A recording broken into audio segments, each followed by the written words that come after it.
think of all the late nights, lame fights over the phone. Wake up in the morning with someone but feeling alone.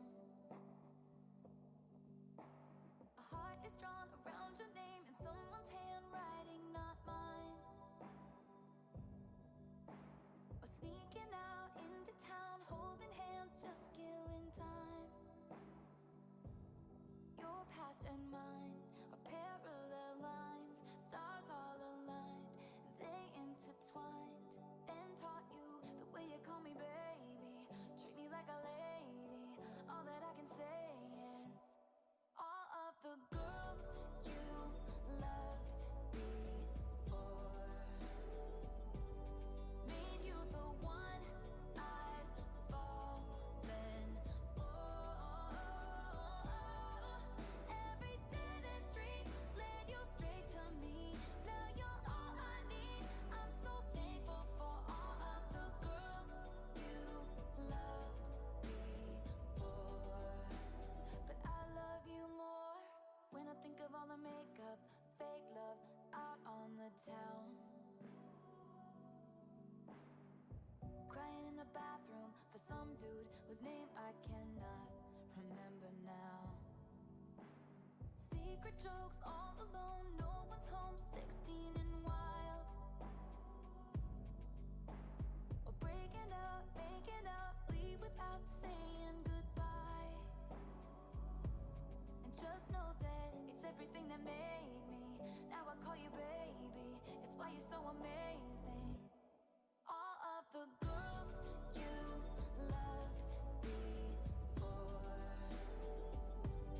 made you the one I've fallen for. Every dead end street led you straight to me. Now you're all I need. I'm so thankful for all of the girls you loved before. But I love you more. Your mother brought you up loyal and kind. Teenage love taught you there's good in goodbye. Every woman that you knew brought you here.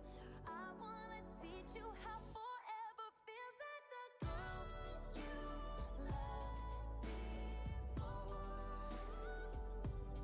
made you the one I've fallen for. Every dead end street led you straight to me. Now you're all I need. I'm so thankful for all of the girls you loved before. But I love you more.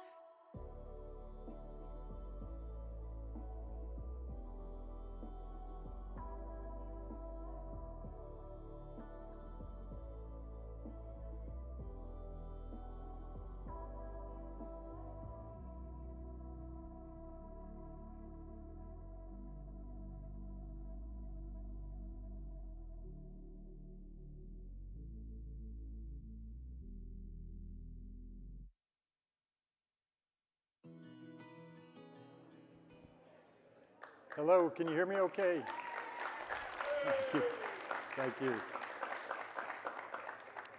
think we'll go ahead and get started. We may have a few stragglers come in. I appreciate you all taking time out of your busy day to come in here and listen to me for a few minutes. I thought it would be important to do a couple of these sessions, give me an opportunity to talk a little bit about my background, give you some information. I've had a chance to meet a lot of you, maybe not some of the newer faculty that have come in, but over the last 6 weeks, I've been able to get in briefs from each of the different departments and colleges, and been able to, you've all been very patient with me because those have turned into multiple sessions as I'm just trying to gain airspeed and altitude in what you all do every day as part of higher education. So this session today is really an opportunity to get to know each other a little bit better. I'm really going to try to point this way.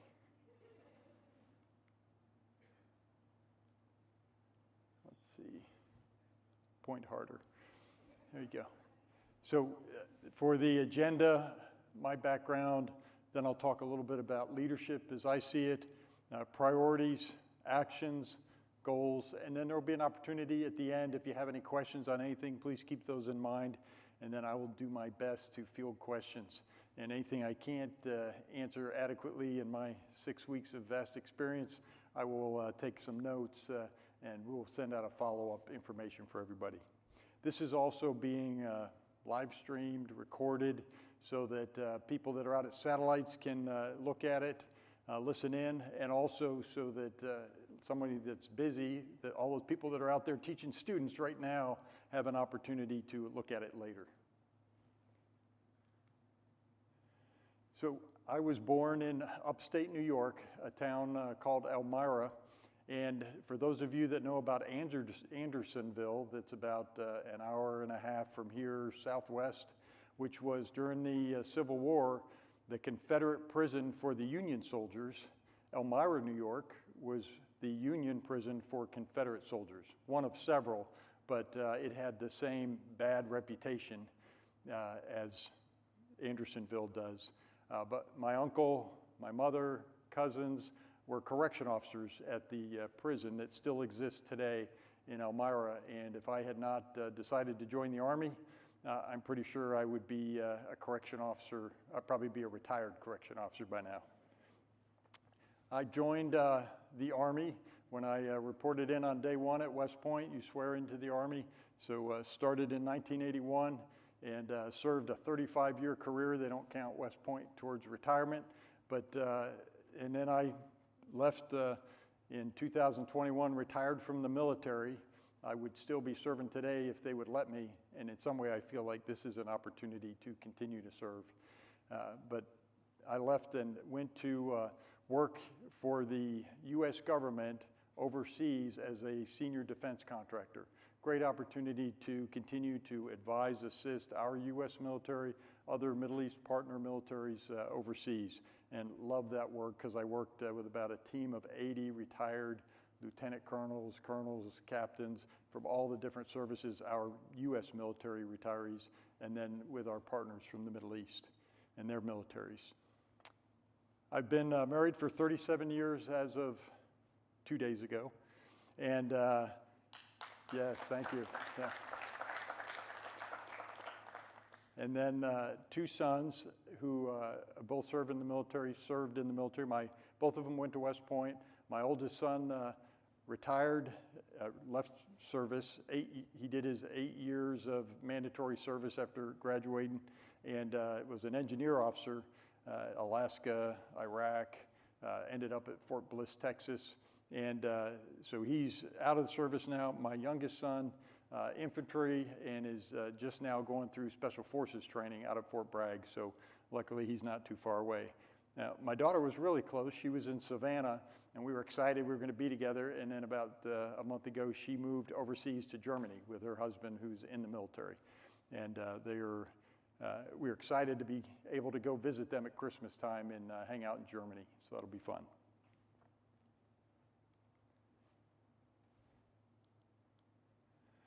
Just talk a little bit about my experience in the military.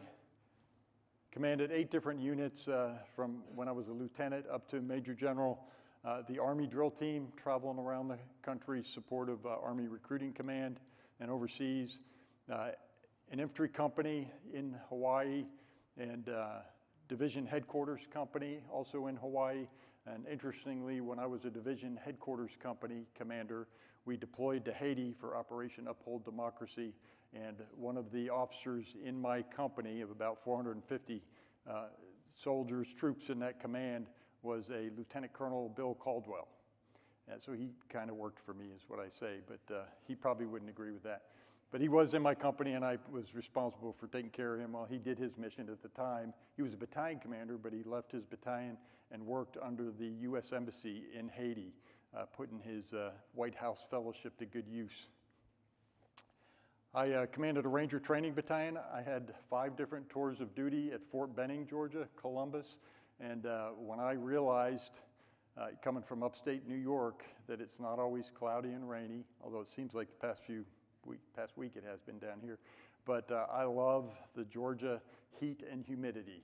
It is awesome. I've grown to love it.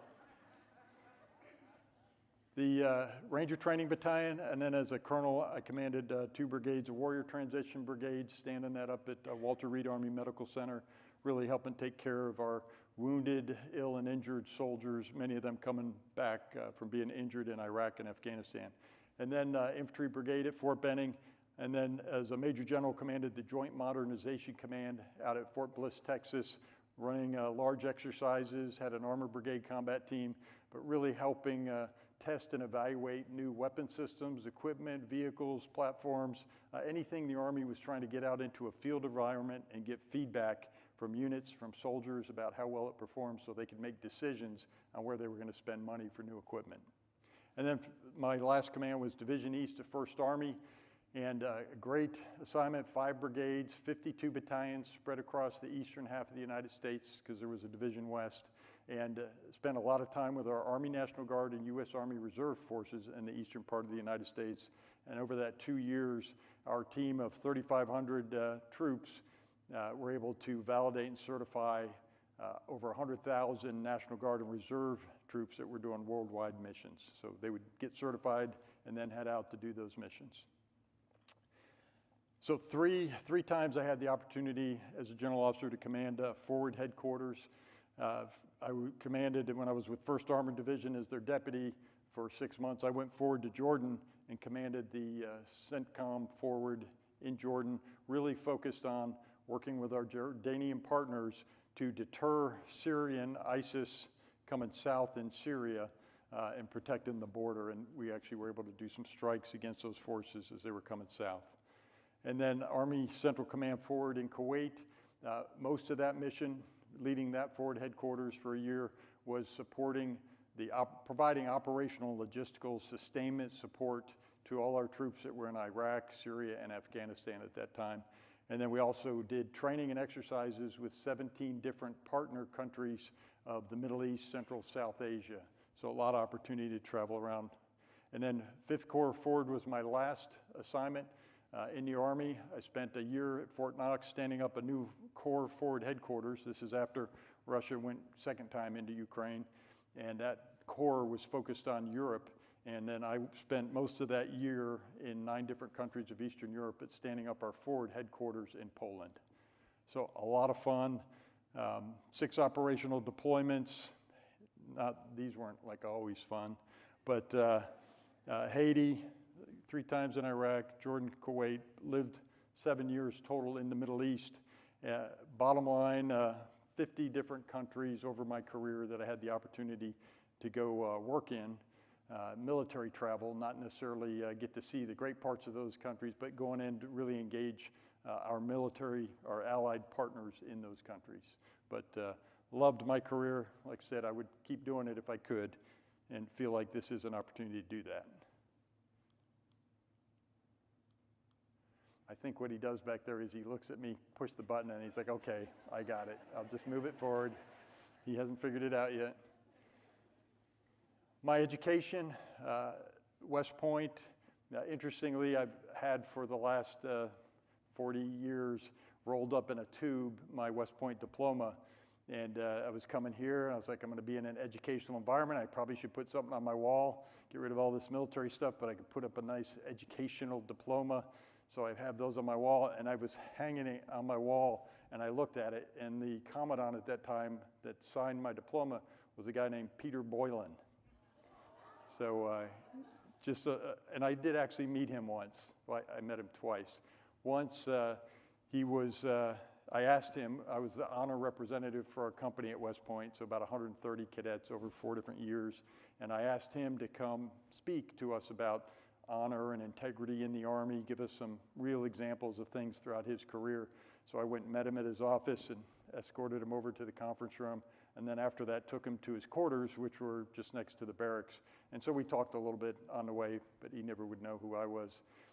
And then the other time I met him was, they had announced in the mess hall that, hey, after formation or after the dinner, there was going to be a bus in the central area, and all the football players were going to load up on this bus and head out to their away game the next day.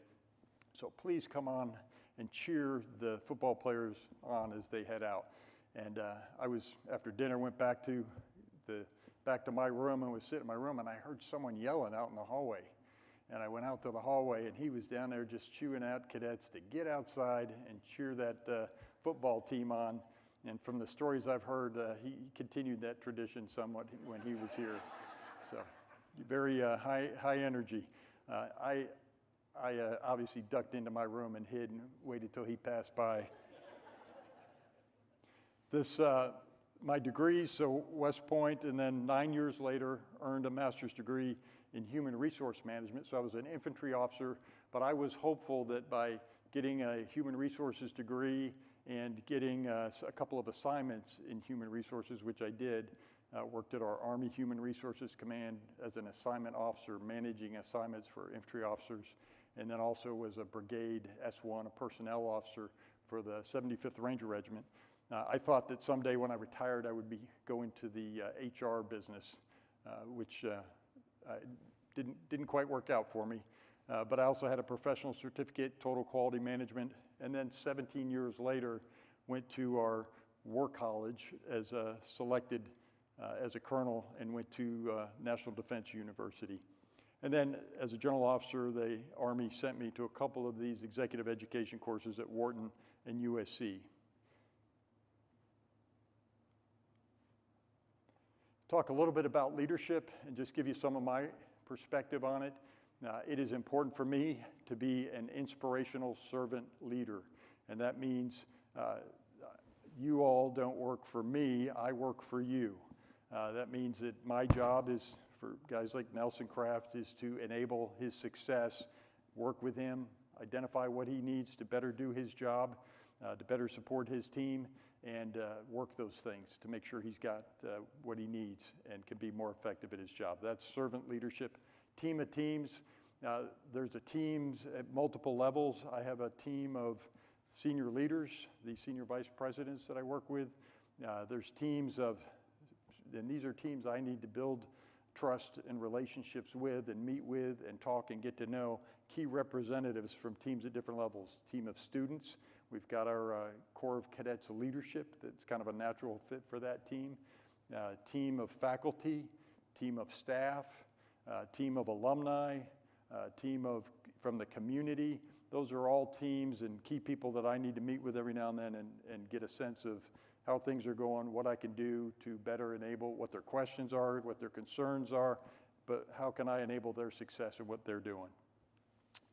An engagement strategy, it's something that I've used in most of my commands where time is precious. There's never enough time to do what you got to do, so it's important to prioritize what you're focused on and make sure that at the end of a month, 3 months, a year, you don't look back and say, well, I did a lot, every day was busy, but I didn't get to the most important things. So I have worked with our senior leadership to try to identify the priorities, and that will be where I'll focus my energy and effort. But that strategic engagement plan helps make sure my time is useful and in the right way for the overall mission that we have. Working strategic vision and initiatives. As the new president coming in, that's one of the tasks that the Board of Trustees has given to me is, hey, you're coming in, I want you to get to know what's going on, and then once you do, try to take a look at what you think we need to do for the future. And that's part of the plan that I'm currently working, and we just did a off-site earlier this week where sequestered the senior vice presidents into a room for about 9 hours, and we just talked amongst each other. Each one presented what they're doing, things they're working on, what are some initiatives that they would like to work on, and they categorize it as mission critical. These are things we need to do or we cannot accomplish our mission. Mission essential, things that we would like to do, we need to do, but if we don't get to them, it'll degrade the effectiveness of us to accomplish our mission, but we can still get the mission done, but it will have an impact if we don't get it. And then mission enhancing, those things are nice to do. If you get extra time, money, resources, we can get to these, but we're going to prioritize the mission critical, mission essential first. Developing subordinates is an important part of leadership. I have counseled all the senior vice presidents now, and my next step is to sit down with each of the vice presidents. Raise your hand if you're a vice president in here. There's a few of you. So soon coming to you from your boss will be an email that says fill out this form, and then I'll get you in. But I want to sit down. There's about 50 out there. It'll take me a while to get through everybody, but I do want to sit down. Part of that is to get to know each of that next level of leadership personally, get to know personally, understand what their goals are, aspirations. Part of leadership is to help you accomplish your goals. What are your career goals? What do you want to do next after the job you're currently in? And really work together on achieving those goals. And then what are the things that your insights, finding out from that next layer of leadership, things that we need to work on and improve. Communication is key, especially in a time of transition. So trying to make sure we over-communicate that, for me, I don't know everything that we do and how we do it. So I just ask a lot of questions. And again, I appreciate everyone's patience in getting me up to speed. I believe it's important to be mission-focused, action-oriented. What that means is for the things that we're doing that are important, the initiatives we're working, if there's an action we're doing, we need to know who's got the lead on it, and we need to know when we're trying to get it done by. So what resources are needed, but really trying to focus so we can track that we're making progress. If we don't have that, then time will go by and we won't get things done. So it's really about prioritizing and then making sure we know who's got the lead on working those things. So that's just some of my thoughts on leadership. This is a new organization chart that we've developed in collaboration with the senior leadership. What's different about this organization chart than previous organization charts, or probably the organization charts that you've seen? Anybody know? What's usually at the top of an organization chart? The senior person. Right, this is servant leadership in demonstration of the support that we provide, the cabinet, the president, that strategic oversight support, and also from all those ambassadors you see, we exist to support this services, this layer of services that we are responsible for providing that then go up into our 3 student pathways, which is critical to provide those individuals that are student-facing, the ones who engage every day with our students that are responsible for developing character, leadership, and that's ultimately what we all support, are those students at the top. So that is, this is a draft, by the way. We're still working on it, trying to get it just right, but I wanted to show it to you as the direction that we're headed in a way to show our role to really support everybody that along the way, but really it's about getting up to those students, making sure that they get the best experience while they're here. I didn't even push the button and it turned. That's awesome. The priorities, when I was coming on board, I guess I came back here in May for just a couple days. I'd been selected for the position. I just came back from overseas and came here for a couple days and spent some time and just asked the leadership to provide me some feedback, those senior vice presidents. Where do you think I should prioritize my time, my energy, what's most important? And you can see the results of that, which has been very useful for me to try, again, when I talk about my engagement strategy of where I spend my time, I've been able to use this to kind of calibrate that. So 8 of our 9 senior leaders said top 3, that's what I asked them for, what are the top 3? 8 out of 9 said the top 3 were budget related. And they said I should spend, it's either about 40% most important or 40% of my time, but it was both. I didn't ask them to differentiate, but financial planning, revenue, the MRR bond, $10 million a year, $6.5 million of that is for our prep school teachers that are accredited. Another $2.4 million is what we're asking for maintenance, repair, renovation of our facilities. And then another $1.3 million is for our state service scholarships. But that $10 million is from the state. I've already been up to talk to our legislators to try to start that process of getting that funding allocated. Fundraising is part of that, and then looking to our costs that we have. So budget focus, 40% time importance, And then planning, prioritization, you can see 32%, and that's part of that strategic vision development. Accreditation, 16%, but you see that asterisk, that gets down to the bottom. So even though only 3 out of 9 senior leaders, which I'm guessing is Susan, Nelson, and Jody, but it is the most important thing, number one priority, until we finish that process about a year from now. So it doesn't mean I'll spend all day, every day on it, but when they need my time, Susan has control of my calendar and will block time on there, and I'll spend a day, 2 days, a week, however much time to review the thousands of pages of documents that you all are preparing that we're submitting for that. It is a no-fail mission. I am fully confident we won't fail it. We will pass it. We've got a great team of people working on it. You all are working on it. But it is a priority to make sure that it's got my personal time and attention when needed. And then engagement is with the different, whether it's with the prep school, our junior college, Corps Cadets, or the GOLC, or the community, athletics, different activities, going into classrooms, that's the rest of it. So I anticipate, especially as I'm getting up to speed, that I'll spend more time up on those first 3 areas, and have less time this year to spend a lot of time on engagement, where the next year, that'll start to balance out a little bit better. Yes, this works awesome. All I gotta do is point. Initial actions, what have I been doing for the past 6 weeks? I had my first accreditation meeting. The first meeting I had when I came here for my interview was with the academic affairs team talking about accreditation. Really talking about everything they do, but accreditation. When I came back in May, the first meeting I had was with accreditation. When I got here in June, accreditation. So I got the message. That was very deliberate. I picked up on it. In briefs, again, I've spent days with almost every one of our departments, and you've been all very patient, but it's been critical for me to understand, and if I'm not smart on what you do and how you do it, I can't have good conversations about how I can better use our resources, enable success, prioritize effort. So very helpful for me.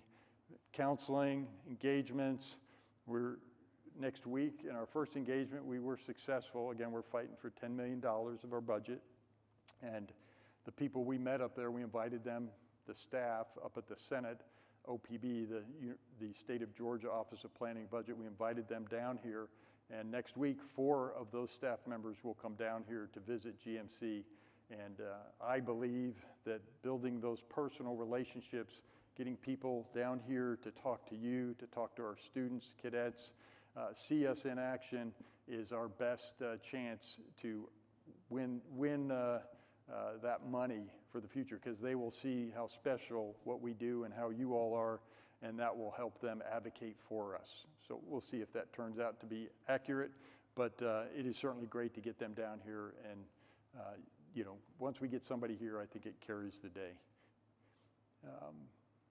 Introduction presentations, I'll complete that today, check that off. Strategic vision and initiatives, so that process will start soon. An email will come in your inbox with a link to go fill out a survey.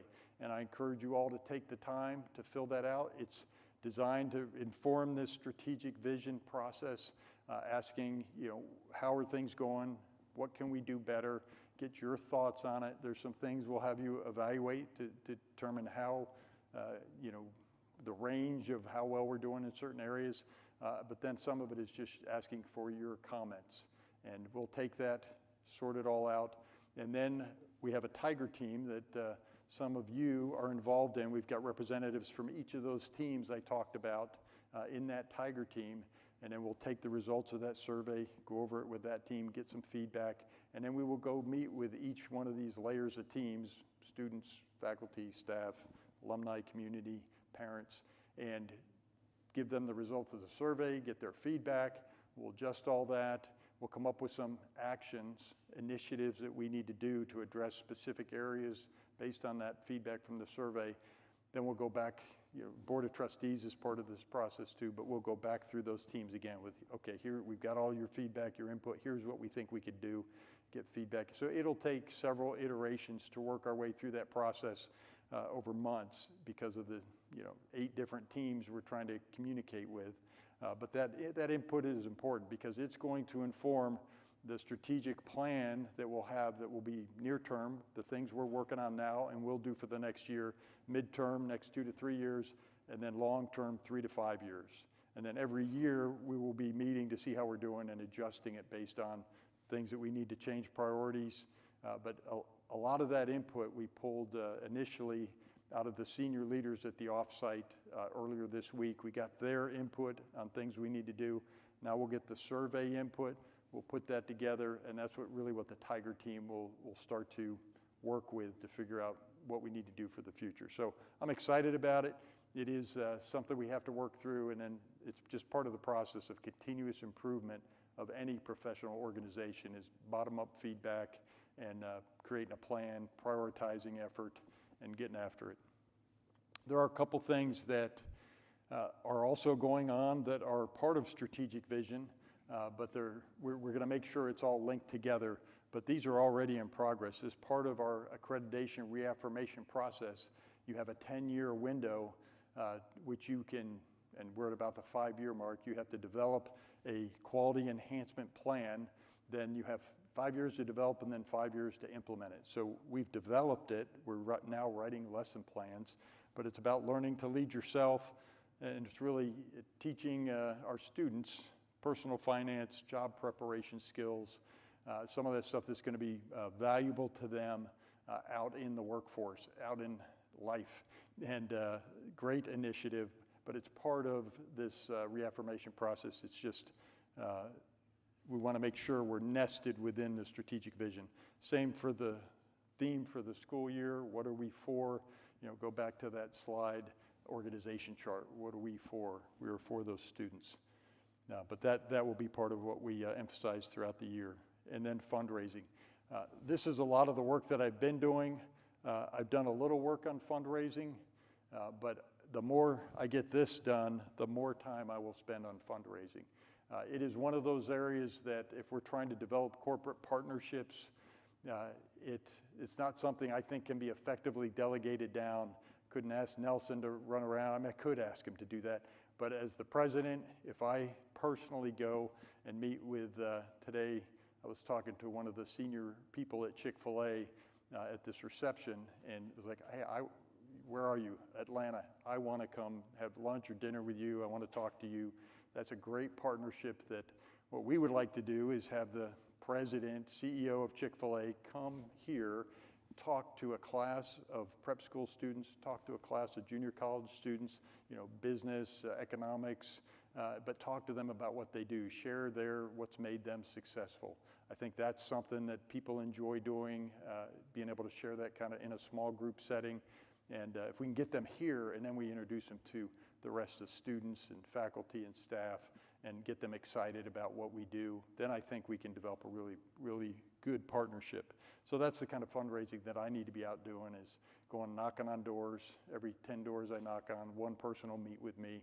And then out of every 5 people we bring here, hopefully a couple will get interested in potential scholarships, donations to our endowments, and contributing to our success long term.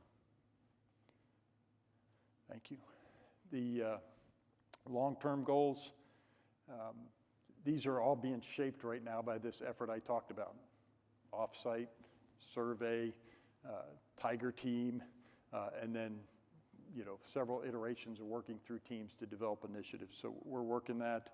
The reaffirmation process, the survey, your input on the survey will be critical to this workforce satisfaction. That's something we want to do, is make sure people enjoy working here, that they're happy, and if there's things we can do to improve that, that'll be part of our near, mid, and long-term plan of actions that we will work. Efficiencies, the Global Online Leadership College. I don't know if Jody's hiding in here, there he is. But 65% of our revenue, we've been having discussions. Next week, 10-year plan, he's going to lay it out for me. and then I'm going to say, that's great. How do we do that in 5 years? What do you need to do that more and faster? And we've already had some of that discussion, but if that's really where we've got an opportunity, who knows what will happen in 10 years, what direction higher education will take. So it's much like the dual enrollment. That worked so well for us until they cut it in half, where you could do it for 4 years, you could only do it for 2. We don't know where that's going to be. It's resourced by the state. But anyway, we need to, where we're having success, where we have a breach point, we want to exploit that and move in that direction as quick as we can. I am way behind many of you on this evolving trends in higher education, but I want to get up to speed, and then together I think we really need to take a look at what's going on in the future. It is the success that Jody and the GOLC team have had is that they were ahead of the curve on the online education program. And that is the reason that we are across the board from the prep school, junior college, GOLC, that we are as the bright shining star that GMC is today is because we've got the resources that come from that. So we've got to figure out where it's headed in the future and then lean in that direction as much as we can and be innovative in that effort.